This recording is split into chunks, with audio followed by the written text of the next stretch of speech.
in just a second. Just to remind you, watching. Erev Tov, it's not good evening. It is midday. Of course, we're over here on Fact News Network, so shouldn't be using Hebrew anyway. What we have here is just was breaking a little bit ago there. Let me see if we can back up on this broadcast a little bit. Turkey and Russia have agreed to a ceasefire. It's supposed to take place at midnight tonight. I want to see if we can catch any of the clips of that here. I thought, here we go right there. There we are, right there. And you can tell that Turkey seems to be very reluctant to this ceasefire agreement there. Here the President Putin speaking about the situation. Militants have continued their attacks on the Russian Khmeimim air base. Once again, they attempted to use missiles and shelling against it. There have been at least 15 attacks on Khmeimim since the start of this year, and each time, in real time, we informed our Turkish counterparts of that. In fact, the militants were able to restart hostilities. Unfortunately, Turkish troops have also been killed, and in this regard I've expressed my condolences to Mr. Erdogan, and I've expressed my condolences to the entire Turkish people. We don't always agree with everything with regards to our Syrian partners, but in every critical moment we base our actions on a high level of our bilateral ties, and we were always able to find some mutual understanding and develop and come up with solutions.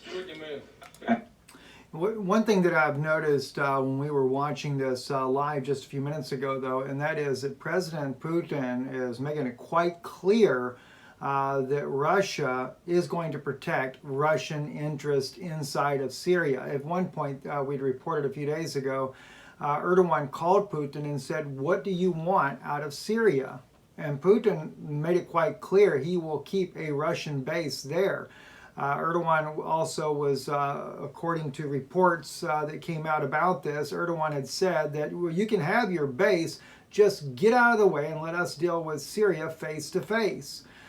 Well, this airstrike that took out Turkish soldiers was blamed by Erdogan on Syria, but according to reports that we have been getting, it was a combined effort between Syrian and Russian both led airstrike, and it wasn't 33 Turkish soldiers killed, it was 100 actually killed in that airstrike. This is what caused the Turkish government to go in an uproar against Syria and cautiously not getting too engaged with Russia, but nonetheless, as Putin pointed out there, his own base has come under attack by the militants that are in from Idlib. Those militants, though, clearly, as Erdogan knows that he's standing there, he's the one backing them, giving them the missiles, the capabilities, along with the United States.